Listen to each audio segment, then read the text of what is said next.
Hello and welcome to the Catch a Lift Coaches Corner. I am Cal Coach and Program Director Melissa, and this week I'm honored to welcome United States Marine Corps veteran, Cal veteran athlete Adam Gutierrez to the show. Adam is a U.S. Marine Corps veteran, Cal veteran athlete, Catch a Lift coach, student at Portland State, and so very much more. Adam, welcome to the Coaches Corner. Thank you. It's a pleasure to be on, and I'm excited to, share, with everybody my story and my journey and how Catch a Lift has helped me, find a purpose in life. And, it's just great helping other vets. Absolutely. Let's get right into it, Adam. Let's start today, if you don't mind, by talking to us a little bit about your life growing up and what would ultimately lead you to joining the United States Marine Corps. My grandpa on my dad's side, my Mexican side, he served in the Army, and then he, died suddenly in a training accident, I think right after the Korean War. So, growing up, I always saw his uniform. Me and my brother would always play with it, probably, to my grandma's, sometimes, we'd always put it on, dress up, my, looking back, hindsight's always great. But, my childhood was kind of not the greatest, parents divorced when I was really young, remarried, my stepdad and stepmom kind of, weren't the greatest parent figures in our lives. So, for me, my brother, I'm the youngest of three children. My sister kind of, moved off and lived with her dad and stepmom, I was born in the Bay Area, and then I think right before second grade, we moved up to, Vancouver, Washington, and then it kind of, just living with now, knowing that my stepdad was bipolar, and just not having that traditional sense of that a family, what people would think as a family, it's I always yearned to be at my friend's house and stay over because they had that dynamic of a family, it wasn't, it was, growing up, it was I didn't really, necessarily understand why I was doing that, but now as I'm young or older and going through a lot of that childhood trauma, emotional, generational trauma, it's okay, now it makes sense now, having, narcissistic, mom, stepdad that was bipolar, didn't really, it was very harsh. We kind of were treated a lot different than a lot of other parents, would treat their kids. We had strict rules. If we didn't abide by them, get grounded harshly, and a lot of other, parents, I think, worried about it, but didn't, it was back then, we were latchkey kids. No one said anything, keep your mouth shut, it was okay to, spank your kids and discipline them, which isn't the greatest, but, and I think that kind of led us, me and my brother into the direction of joining the military. He's about to retire after 22 years in the Army, he went from green to gold. He was a sergeant first class in the, military police. Then, now he's about to get out, as a captain. Could have, if he stayed in, he would have pinned on major, but, he's my time's up, and he's, the, intelligence world, and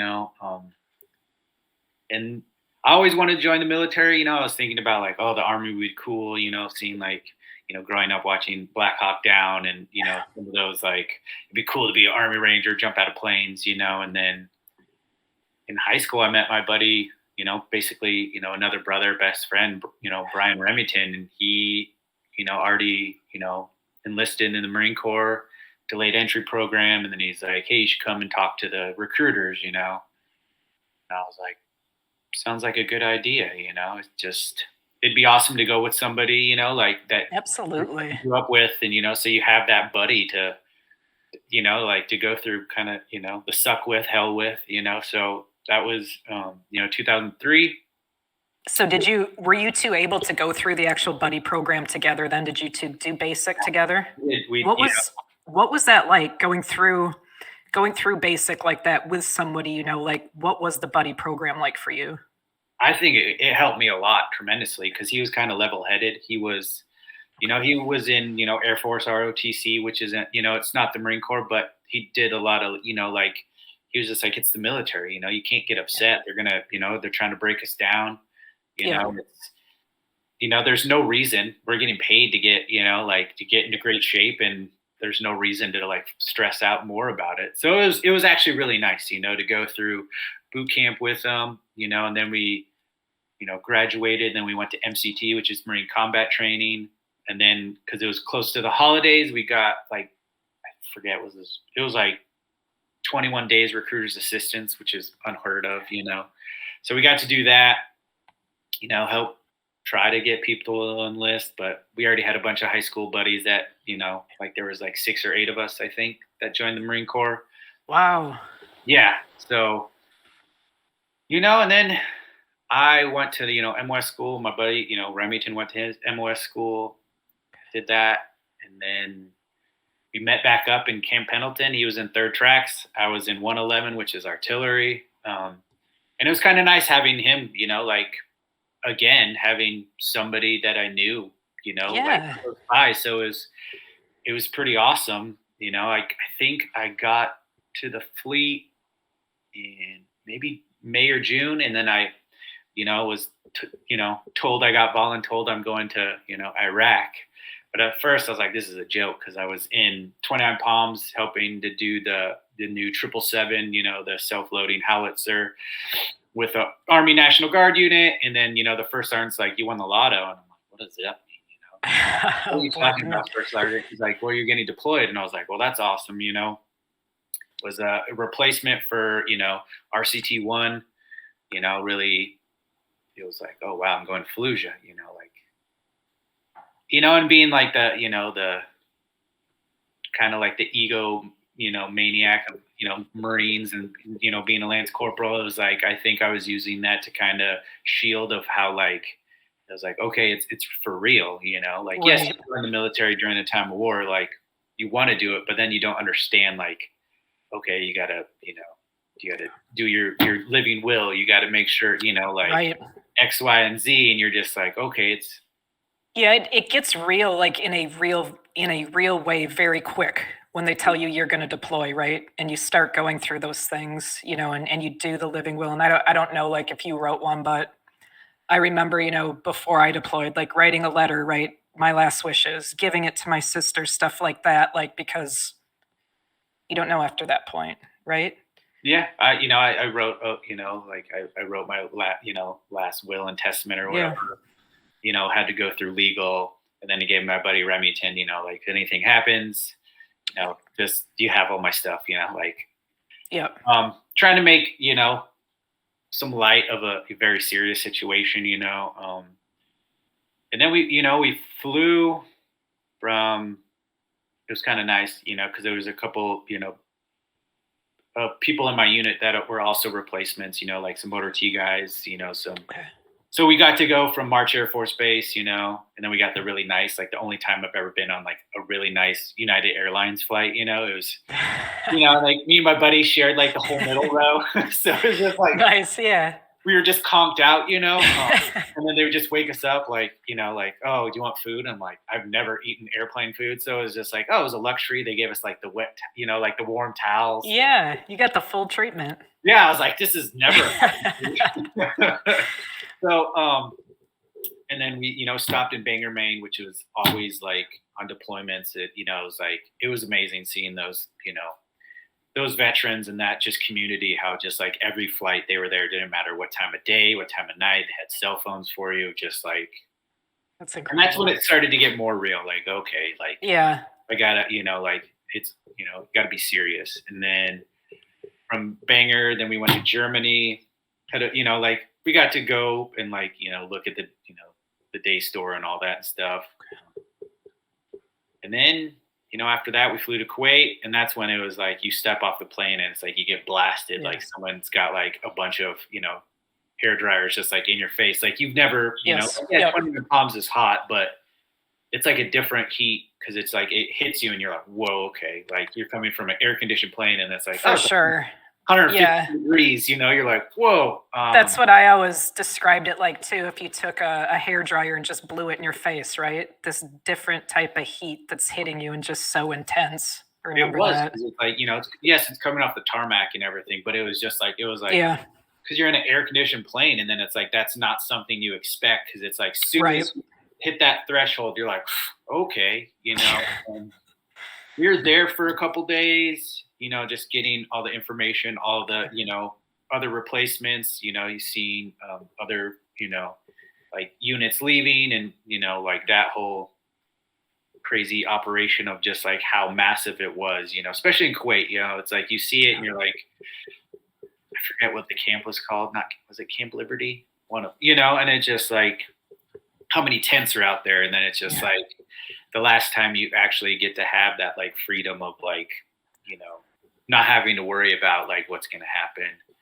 And then it took us a couple times to get actually like to Iraq, like in Iraq, because we kept getting shot at. Like they didn't tell us that, like, oh, we have engine failure. We had a couple, like after, it's like after it's like the, RPGs were fired, just like things like that. And like, Yeah. oh, okay, thanks. You didn't, you didn't tell us that because, and then we landed in Al Assad, Okay. and then we were gonna, convoy from Al Assad to Fallujah, the FOB Fallujah, but then it was, a whole different thing of like, yes, getting shot at, in the C-130, but then it was like when we landed, it was like we had to take part in the Angel flight, which I never did, and like a lot of the higher ups were kind of like, that's probably not the best thing to do with, these, replacements just coming, it's like but it, if people don't understand what an Angel flight Yeah, tell us what an angel flight is. it's the flight of the the veteran or the service members that were KA'd or killed in service. Like you line up and you salute them as they the flag draped coffin is taken from one plane to another for that flight to to Kuwait, and then all the way back to I think Washington D.C. or Maryland, I think. So it was that was like okay, it's still like real, but it's like there's major consequences. It's not like training. It isn't like boot camp. Like it's life or death. Yes. So then we had to go at night because this was 2004. So that whole there was the first Battle of Fallujah that happened in April. Then they had to pull back. And Ramadi, like what was it, the Sunni Triangle or whatever. It was just a dangerous place. So then we left at night and we got there, and it's still just you don't understand like how like immense the war, like the whole thing is, like the scope of it. You just you're like, yes, you're one individual, but then you see like a FOB and like all the different units there, and especially being attached to RCT-1, it's just like that's a regimental combat team. So you have 3 battalions, you have a recon company, you have tracks, tanks, artillery. These things that you like being a lance corporal, like you don't understand the whole scope of it, because like you're on a need to know basis. So right. Yes. Yep. you're just like you get put in like those tin cans as they call them, like the little trailers, which is still weird because you're like we were just like AC trailers, and in Iraq is still like, man, like that's a luxury, like a lot of people still don't have that because even there you had like Camp Abu Ghraib, and then you had like a couple other places where they like 3-5 was and 3-1 was it's just like where they don't have that. So it's like you felt kind of like, man, I like feel like this is weird because it's like I get these luxuries that certain units, Army, Marine Corps, whatever, don't even get.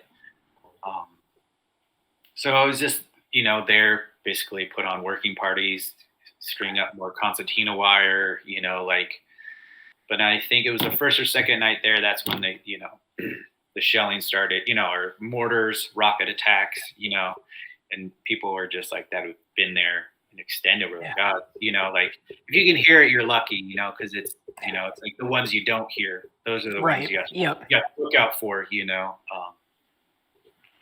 it was just like, still being a Lance Corporal was like, I was like, I'm going to pretend like I'm not scared, but it's like, deep down inside, you're just like, you're scared, like, and then just like the company, like first sergeant was always just like,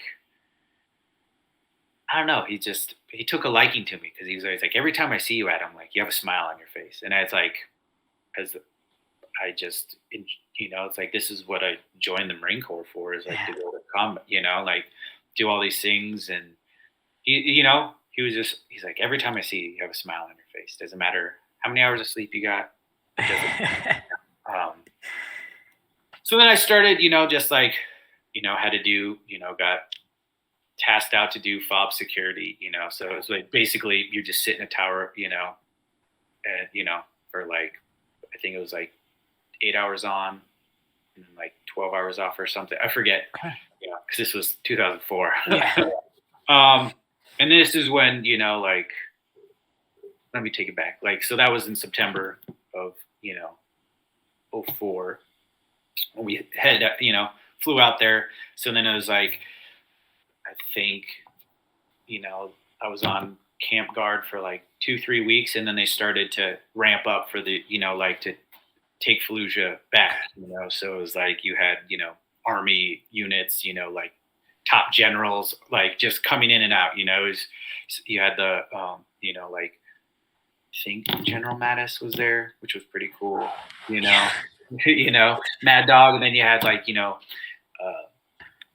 like just like so many colonels and stuff. It was just like, it was for a Lance Corporal to see that, you're still just like, don't say anything stupid. Don't say anything. Right. Like, they're not going to yell at you. They're going to yell at, it's going to. It'll go up, but then it'll trickle back down to you soon enough. Yeah. So, then that started to kick off, and then I got tasked to be convoy security, and it was just like, Battle for Fallujah kicked off, just like I was just in awe, because it was like like listening to some of the higher ups talk about like, the ROEs and the line of departure, and like, this is what's going to happen. This is the, this is the type of support you'll have, and like the night before, it's just like the bombardment of like the artillery into the city it was just mind blowing, because it was just like, wrap rounds, which are the rocket assisted projectiles, I think. Yeah. Okay. So it's just like, you just see red trails just going. Right. And you're going back and forth just to give, supplies, task, intel, like. Right. And then the RCT-1, like, COC, basically, like, or forward operating base, was put into like the I think governor's or mayor's building in the middle of Fallujah, and then, you had like all the different MSRs and, like the pizza slice. And then you're just like, oh, I remember hearing them talk about that on, like this map. And then you see all like the phase lines, and then you see, then you're just like, and people that have never been in the military, and then you just like, you read about it, and you're like, I got to experience it, but it's like, you still didn't understand like the depth of like military planning. You're just like, oh, it's just like, I understand it's, it's still a lot of planning, but it's just like the details that go into the, like, their planning was just, was amazing, because it's like, as I read more and more about it, it's just like, it's crazy to think that like you have people that can think that far in advance. Right. Hearing, like, the AC-130, which was, like the coolest thing, Basher, it's just like, you would hear it just like, doo, doo, doo, and then, like you always like, that's like a cool thing, like people are like, oh, yeah. But it's like, you got to hear it, and there's, and then just seeing like units on the ground when you're running convoy security to and from the city with supplies, like contractors, journalists, and then you just see like, like them calling for fire, and then you see like, oh, stand by, they call, 800-pound bomb or whatever, and then you're just like, so close to it, you see it, and then you're just like, it blows your mind because it just like, and then you hear about the Hell House, and then after like I think a week or two, I know they said it was over, but in November, but it's still they were still cleaning up for a couple weeks. Yep. It was on a really dark night, and 3-5 ran the ECP and VCP like into Fallujah, and one night we were heading back to the fob like any other time, and that's when we got into a Humvee accident like I told you about, like brand new Up Armor Humvee going 50-60 miles an hour straight into a HESCO, dead stop. Oh my gosh.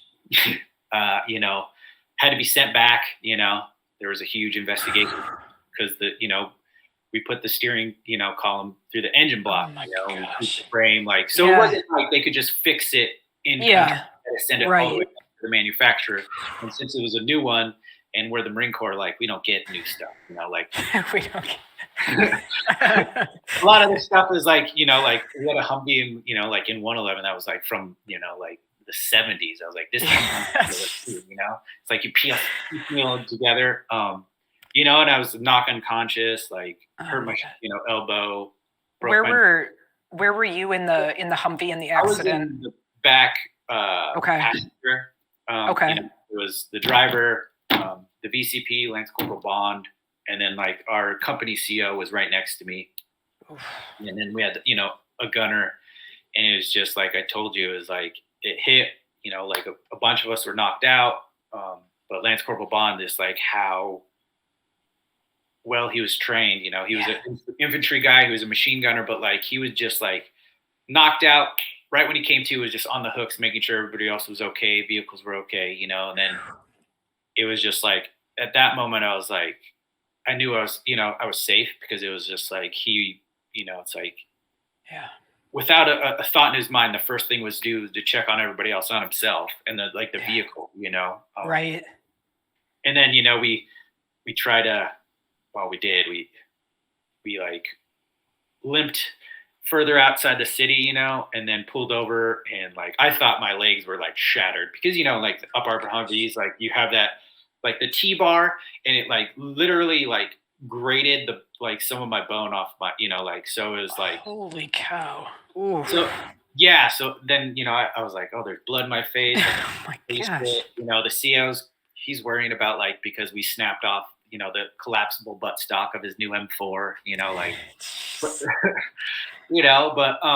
then the gunner was messed up, because the 50 cal ammo can like came loose, crushed it, like luckily it didn't hurt his ankle too bad, but it was still like it was starting to swell, and like I got out, I was like I could barely walk, and then I was like the doc came up, he's like, you okay? I was like, I don't know, I just feel like my legs are like like their busts are on fire. And they looked at him, he's like, oh, you got to get this cleaned up. And then so we finally limped it back through to base. We stopped at like the aid station, and I kept calling like the senior chief or master chief, I kept calling him like just chief, and he kept getting mad. But I don't think he understood like that I was just knocked unconscious, right? Like we just took a Humvee into a HESCO barrier, like So then he was just like, then the actual doc came in, and he was just like, have you ever had any injuries to your shin? And I'm like, no. He's like, well, you can see it's like been graded down. I was like, well, it's probably the Humvee, But then, his staff sergeant came, checked on us, like, oh, are you guys okay? We're like, yeah, we're good. The gunner was like, I can't, he was put on limited duty, just because he couldn't even put a boot on. So it'd be kind of, Yeah. But we were up and at it the next day, and then like, which was weird. The regimental sergeant major came up to me, and he was just like, started talking to me. He's like, how are you doing? I'm like, I'm great. Just like my, elbows kind of messed up. Cause I don't think communication was lost. Like they didn't understand. And then the staff sergeant was right. like, why don't you tell me you were, like you were hurt? And I was like, I didn't, you checked on us. Like, I thought it was fine. I didn't know my elbow would be, the size of a softball, and then like, I just like brushed it off. And then like, I had to do the whole of like burning, where people don't understand, the whole burning of the excrement that you do when you're in certain things. And then like, that's when the actual doc came up. He's like, what are you doing? He's like, you shouldn't be out here. He's like, you're concussed. I was like, that was yesterday, like, no, and then Sergeant Major came and talked to me again. He's like, you sure you're okay? I'm like, yeah, I'm fine. Why is everybody, it's just like, I have to be like, yes, Yeah. because I don't want to be like, Yeah. then like it was over. We still running, convoy security after that. Then we had the first like election, which was, that was monumental, Yeah. help provide security, run interpreters to and from the city, and then got, tasked back, to like basically, working parties again, you know, and then, and then it was our time to leave, I wanted to stay, but then it was like the East Coast Marines were taking over. So it was like kind of hard because I was stationed on the West Coast, just more paperwork and a headache. So I was like, it was kind of awesome. And then on the flight back, we stopped in Ireland. And that was like the first time we got to taste like a beer. Yep. Which was just like, but then our gunny got us like, what was it like? What's the Australian beer? And we're like, we're in Ireland. Why would you get us Australian beer? That's funny. And, then everybody's going to like the duty free store buying Heinekens and, Oh yeah. Yep. The stewardess were, they were so nice but it was like a bunch of drunk Marines that like haven't had alcohol in so long. Yeah. And it's like, you guys got to be in like, I got to go pee.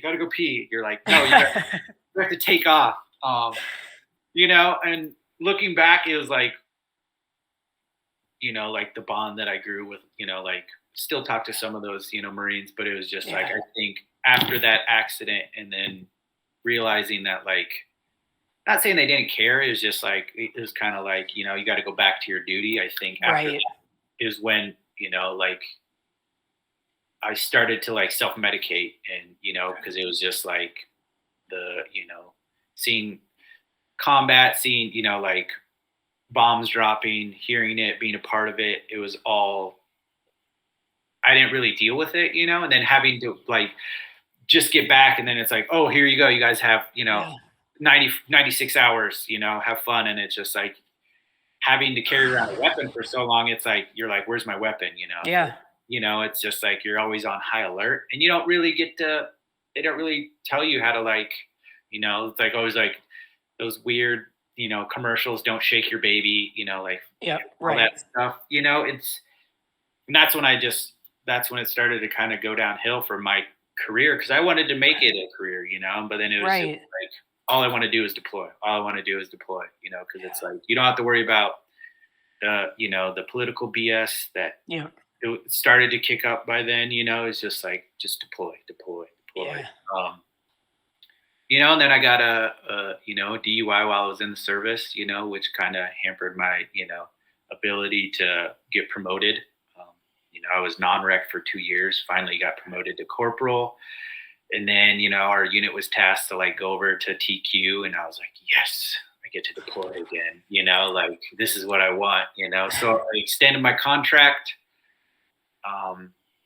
for another year just to deploy, got, a bonus, and that's when it was kind of like a cakewalk, it was just like, we got to work out, if you wanted to 3 times a day, you had, 3 hots in a cot, like you had all these things that, like you would take for granted, but you're just like, this is nice, was there for, I think 10.5 months.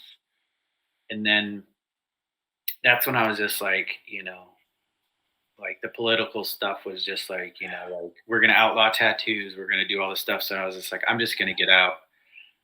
But, looking back, it probably wasn't the greatest. I should have just like waited a little bit extra till like the unit got back, because when I got back, you just had the remain behind unit, and it was basically you were on your own. Like go to medical checkout, go to dental checkout, return your your SIF gear, like make sure you get everything signed off. And then I was like, no one was really in charge of me, but I got everything done, and then just got my DD2, or no, I was waiting for my DD214, and like I was just like, my EAS is up. I'm gonna go home. Yep. Flew back to Vancouver, Washington, and just was lost. I had no idea what I wanted to do. I was drinking a lot more. That self-medicating, like just not knowing how to deal with the PTSD and MST that happened, and it was like and then you have friends that they were worried, but they didn't want to do anything about it, and then also like not having like the drive. It was just like I don't want to do anything. I want to take a break for a while, Right. Then ran into problems with like moving back with my mom and stepdad. Is not the healthiest of things. And then my buddy Remington's like, you want to come move down here with me? And I was like, sure, like that'd be awesome. He was just finishing up being a drill instructor at MCRD San Diego. So like, yeah, that'd be fun. Which wasn't another great idea, because all we did was drink all day, and he would go to work, I would drink, really just let myself go mentally and physically. Then, I was homeless for a bit, and then started couch surfing with friends, Marine Corps friends that were still in. And then my dad got in touch with me. He's like, I have your DD214 here. Maybe you should think about going to culinary school because you really love cooking. I was like, yeah, that'd be great. So I moved up to the Bay Area and went to culinary school at California Culinary Academy, in San Francisco. What was that experience like? It was great, but it was the time, because it was like before I joined like one of the top culinary schools in the nation. It was like the CIA, which is the Culinary Institute of America, Johnson Wells, and then it was like California Culinary Academy. It was Le Cordon Bleu. You're going to learn classic French technique. But then at that point, it was sold from a nonprofit to a for-profit. So it became a for-profit school. Okay. And it started cranking, like get as many people. And that's how they sued. And like, what's the student loan? Navient. They just had a settlement because they were doing that, like horrible, like, oh, student loans, like, and they also a lot of the culinary schools lied, because it's like, they're not going to tell you like, yes, you can go to culinary school, but you're not going to get out. You're going to get out, maybe be a prep cook or a line cook if you're lucky, making minimum wage. And you just took out 50, 60, 70, 80, or $90,000. So it's going to take years to, years to pay back, Right. Yeah. Le Cordon Bleu is like, oh, you can get out, you can become a, sous chef. And it's like, no, that takes experience, but it was great, because I formed friendships that like, just like the military, that I've still, in contact with. And that was, in 2009, graduated in 2011,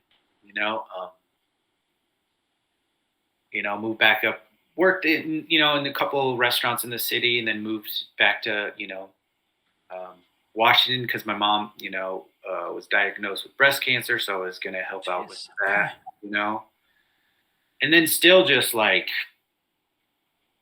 not taking care of myself. Right. Still drinking. And that's, later that year, I met my, my daughters, my ex-wife. Sorry, it's weird to say. Good. We got married, pretty fast. And then, Jewel, she got pregnant with Jules. Then she got a new job down in, I think it was Pacoima, in Los Angeles, which I was like, that'll be cool. It'd be a change of pace from, Pacific Northwest, and that's where I kind of, I fell in love with cooking, but also learned a lot, because I got a job at Craft Los Angeles, one of Tom Colicchio's restaurants, and that's where, I, met Chef Ray, Chef Drew, Chef Dennis, and I still talk to him this day. It's just like, but it was just an amazing restaurant. It was just like this massive restaurant. But I learned so much, and I kind of used that military training towards that. Just like Very cool.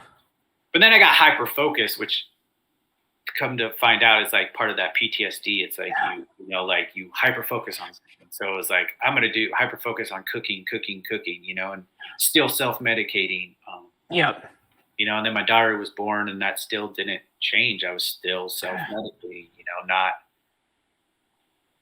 taking care of myself. It's like I started to gain weight because I'm starting to get older. I'm not like right in the military where and that caused a lot of problems with, my ex-wife. It was just like me not taking care of myself, like telling people what they want to hear instead of like being truthful and honest, and we were down there for 2 years.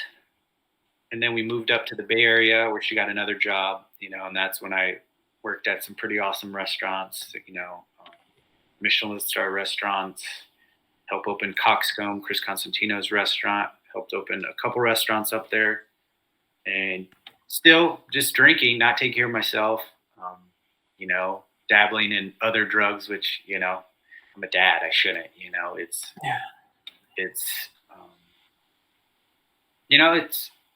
it's part of my journey, it's just like, it's, if I would have known about a lot of these things that, resources out there, a lot, like Catch a Lift, like there's so many other that are helpful that can, like give you that purpose or actually just give you that motivation to get help in with working out or even mental health, because a lot of it is, it goes, it's connected, it definitely is. If you're not right mentally, you're not going to be right physically, For sure. What would kind of be that catalyst, Adam, for reevaluating the coping mechanisms you were using? Probably,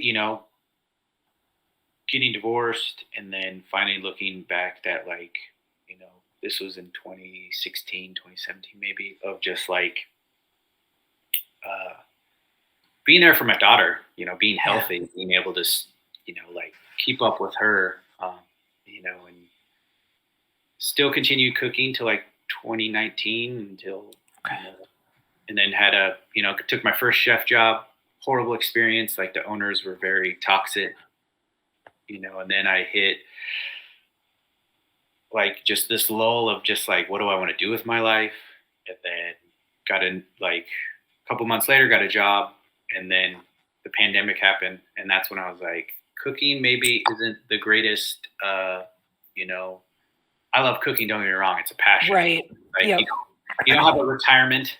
You don't, it's like, and like that, like seeing the chef, his baby, taken away like that, it was kind of, that was like a big catalyst of like, okay, I need to reevaluate what I want to do with my life. Yeah. And just like, reading and like people, like about COVID and all that. But it was just like, I need to focus on myself, eating right, eating healthy, showing my daughter, like, these are things that she can, having a healthy relationship with food. Right.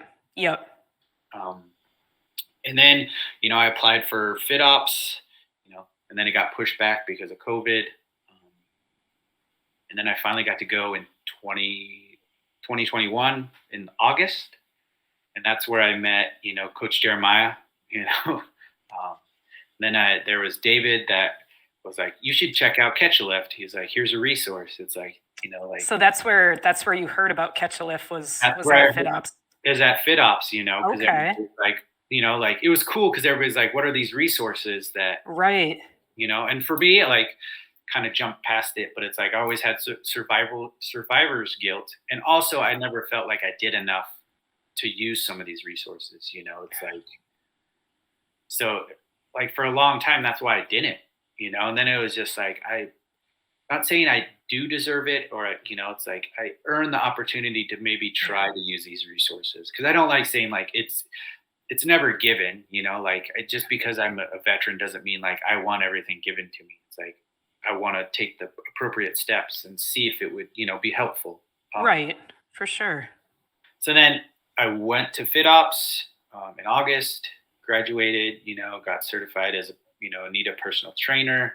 Then I applied for Catch a Lift right when I got back, had the interview and basically started, I think, second or third week of September with, Coach Sarah in CrossFit. Fell in love with it.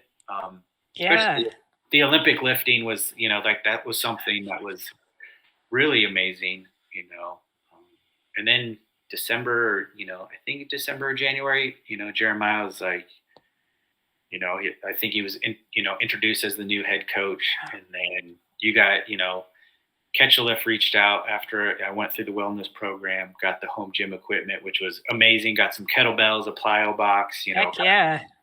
a jump rope and all that. You guys were like, would you want to be certified as a USA level 1 weightlifting coach? I was like, yes, like that, and then around that, same time, it was like, Coach Jeremiah was like, hey, do you want to be the band coach? And I was like, it would be amazing. Cause then I get to, give back to, from a nonprofit and an organization that's already done so much for vets. Like it'd be awesome to be a part of it, and then get to, like while you get to interview vets and it's just, these veteran athletes and talk to them, you get to know them. It's like, they just motivate you. And then it's like, yes, you could have, Absolutely. Yes. Yep. you can have these, calls where it's just like, you feel like, but then you have like emails or talks and you're just like, you're like, oh, this is why it's rewarding. Yeah. Like, that's fulfilling. Like I'm fulfilled, and, even, and then talking with Lynn, like every time you talk to her, it's like, I can take on the world right now. Cause she's just like, that energy is so, it's genuine, but it's just so like addictive just to like want to be a part of it, because it's like her to do what she's done and to help so many vets, and then also turn around and reciprocate that and be like, do you want to be a coach? Do you want to do, and then just giving you all these tools to succeed. And it's like, she doesn't have to, it's like, but that's just who she is. And then you get to meet awesome people like yourself and Jeremiah and Sarah and, Jeffrey and just like, Rob Dominguez, like all these people that you're just like, yes, we're veterans, but we're people first. And they're just, absolutely. Everyone's story is just like, okay, in a bad day, I can look to, I know I can reach out to any one of you and be like, hey, I'm having a hard time, And for a long time I did, it was like, the self medicating, to go back to that, is a lot of it because of suicidal thoughts. It's like, I never thought I was good enough. I always self-doubted myself. I always was in my head. And since, COVID happened, I started getting, the mental health that, I needed. Not that I wanted, I needed, because if I was on that path, it's like, the suicidal thoughts come here and there, but it's like, it wasn't as present as it used to be. Cause sometimes I would just go to bed and be like, is it worth it? Like, should I just carry on? But then it's like, I'm a dad to my beautiful daughter, Jules. That, like, it's just like, that's the reason why. And she'll always be my reason why, it's just like, I can't, I couldn't even think of the fact of just like her waking up one day and not having me. Right.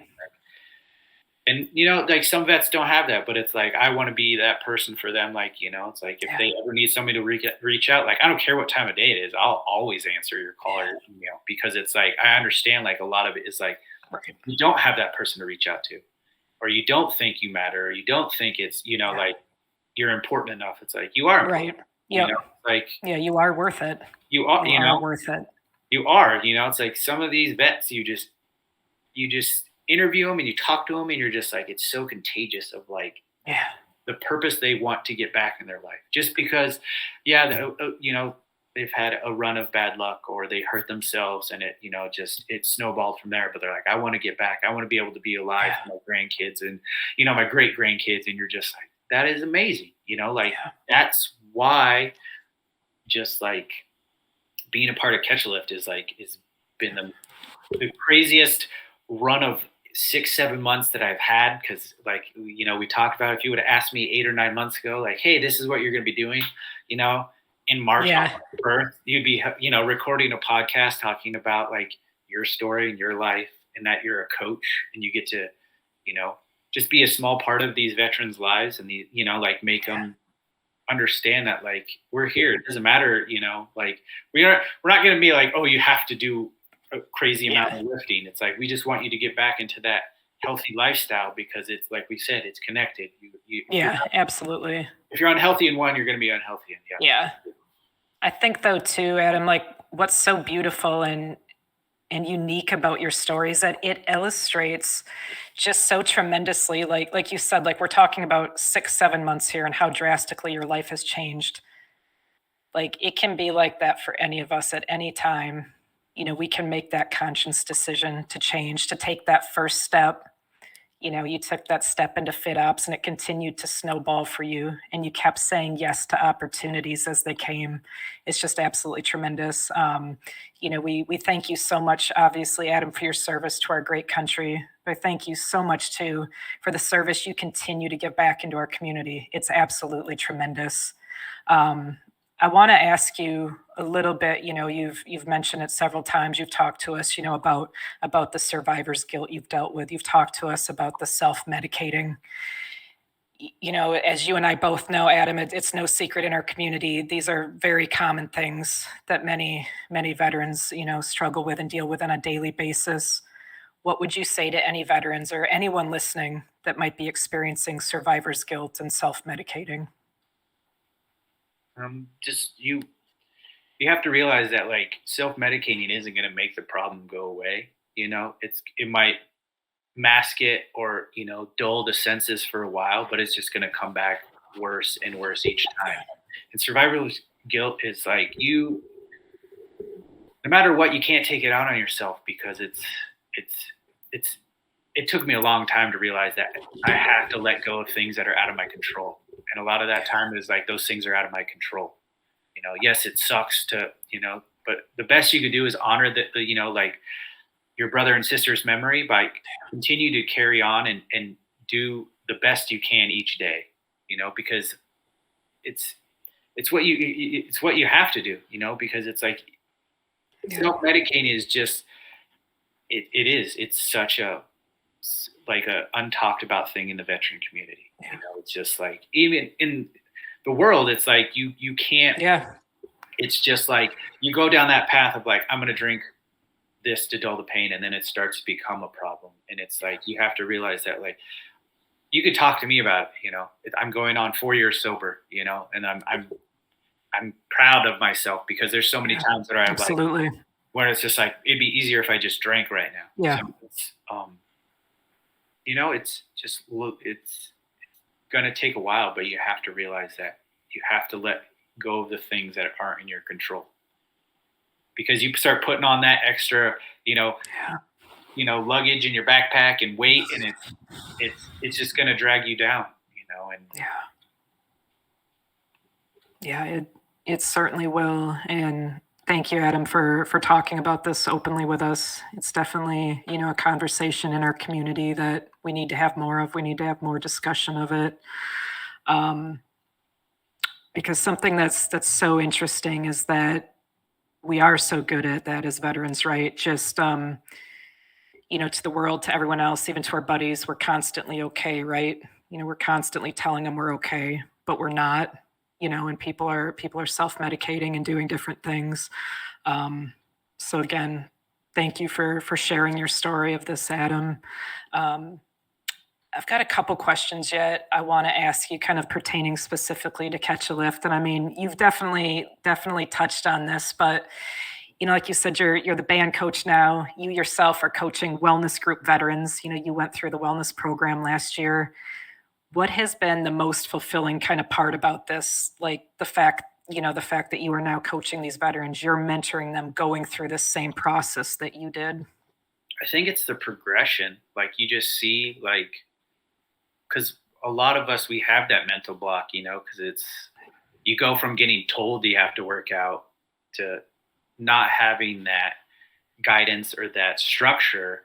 But it's like when you see them, when it finally, that switch is flipped and you're just like, you see the progression, like, oh, this week is going great because I did X amount of this, and you're just like, that's when you're like, okay, I'm it's like the proud dad moment or proud parent. Yeah.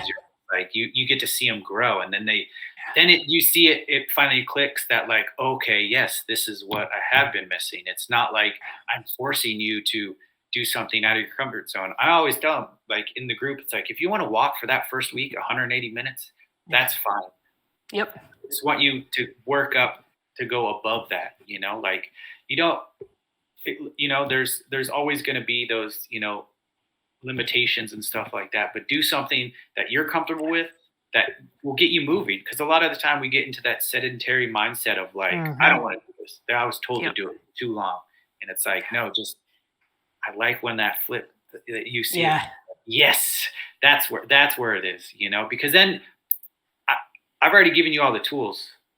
I can show you how to do stuff, but it's on each individual athlete to actually use those tools. Right. Because I'm not there personally with them holding their hand. It's like, you got to do this on your own. And like, as soon as like I said, once the progression starts to happen, and then they realize that. Yeah. Adam, I have one last question for you here today. What does it mean to you to be a Catch a Lift Fund veteran coach and athlete? Fulfilling and rewarding, and I'll tell everybody about Catch a Lift. I love wearing the shirts even when I don't have to. I love it. Just let people, like ask about it, because it's, if I would have had this, it's always hindsight, but in 2009, when I got out in 2010, if I would have known about it, like, yes, my journey is what it is, but it's like, it could have been something different. Right. Absolutely. Absolutely. Wow, Adam, thank you so very much for your service to our country and all that you're giving back to our veteran athletes. It's absolutely tremendous. That's it for this week's episode of Coach's Corner. We will return next Wednesday at 1 Eastern Time with another episode. Thank you again, Adam, for sharing your story and your light with us all today. Thank you to ID Technologies for your support of the Catch a Lift Coach's Corner podcast and all things Catch a Lift. A huge thank you to Lynn Coughlin, Henry Pomper, and Kaylee Nasiri for all of the work you do to make this podcast possible week after week. And we thank the entire Catch a Lift team. Don't forget to join us every Wednesday live at 1 p.m. Eastern on YouTube for a chance to win Cal swag and to chat with your brothers and sisters. Until next week, keep it real and stay Cal strong.